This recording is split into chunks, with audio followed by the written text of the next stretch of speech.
Hello, everyone, and welcome today. We are going to recap Season 1 of Loki, the latest Marvel series that follows the adventures of the God of Mischief after he escapes with the Tesseract in 2012. If you haven't watched the series yet, be warned that this video will contain major spoilers, so proceed with caution. And if you like this video, don't forget to hit the like button and subscribe to our channel for more Marvel content. Now, let's get started. The first episode of Loki introduces us to the Time Variance Authority, or TVA, a bureaucratic organization that maintains the order of the sacred timeline. The TVA captures Loki after he creates a branch in the timeline and sentences him to be erased, but Agent Mobius M. Mobius intervenes and recruits him to help catch another Loki variant who is killing TVA agents across time and space. The second episode shows us how Loki and Mobius investigate various apocalyptic events to find clues about the variant's location. They discover that the variant is hiding in a hurricane in Alabama in 2050. There, they encounter the variant, who reveals herself as a female version of Loki, and sets off multiple timeline bombs that create chaos in the TVA. The third episode takes us to Lamentis-1, a moon that is about to be destroyed by a planet. Loki follows the female Loki, who calls herself Sylvie, through a portal and they end up on Lamentis-1. They try to find a way off the moon, while bonding over their pasts and their powers. They also learn that the TVA agents are actually variants who had their memories erased by the TVA. The fourth episode brings us back to the TVA, where Loki and Sylvie are captured and brought back.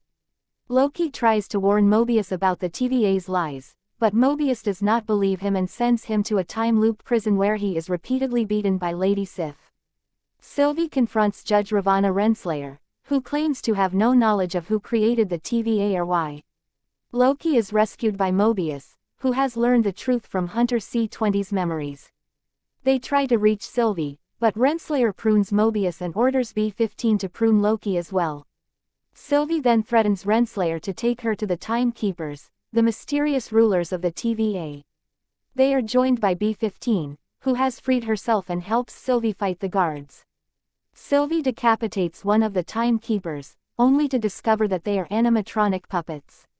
Renslayer then prunes Sylvie, but she manages to grab the pruning device and escape. Loki wakes up in a post-apocalyptic New York, where he meets 4 other Loki variants: Classic Loki, Kid Loki, Boastful Loki, and Alligator Loki. The fifth episode takes us to the Void, a realm at the end of time where all the pruned variants and timelines are dumped. There is also a monstrous cloud called Alioth that devours everything in its path. Loki decides to find a way out of the Void and confront whoever is behind the TVA. He is joined by Classic Loki, Kid Loki, and Alligator Loki, while Boastful Loki betrays them to President Loki and his army of locusts.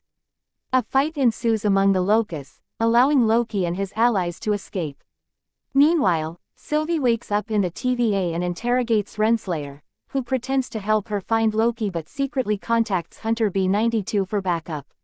Sylvie realizes that Renslayer is lying and prunes herself to go to the Void. There, she encounters Mobius, who survived his pruning and stole a TemPad from a TVA agent. They find Loki and his friends, and Sylvie tells them her plan to enchant Alioth and reveal the true creator of the TVA. Loki agrees to help her, while Mobius returns to the TVA with the TemPad to expose its secrets. Classic Loki sacrifices himself to distract Alioth with an illusion of Asgard, allowing Loki and Sylvie to enchant it together. They then open a portal to a citadel beyond the Void. The sixth and final episode takes us to the Citadel, where Loki and Sylvie meet He Who Remains, a variant of Kong the Conqueror. He explains that he discovered the multiverse and met other versions of himself, some of whom were evil and started a war for supremacy. He managed to end the war by creating Alioth and pruning all other timelines into one sacred timeline. He then created the TVA and the Timekeepers as a facade to maintain his control over time. He also admits that he orchestrated Loki and Sylvie's meeting and journey, as he was looking for someone to replace him as the guardian of the timeline. He warns them that if they kill him, his evil variants will emerge and restart the multiversal war, but if they spare him, they can either take over his role or return to their lives. Loki and Sylvie disagree on what to do, with Loki wanting to trust He Who Remains and Sylvie wanting to kill him. They fight each other, until Loki manages to stop Sylvie and confess his love for her. Sylvie kisses him, but then sends him back to the TVA with the tempad and kills He Who Remains.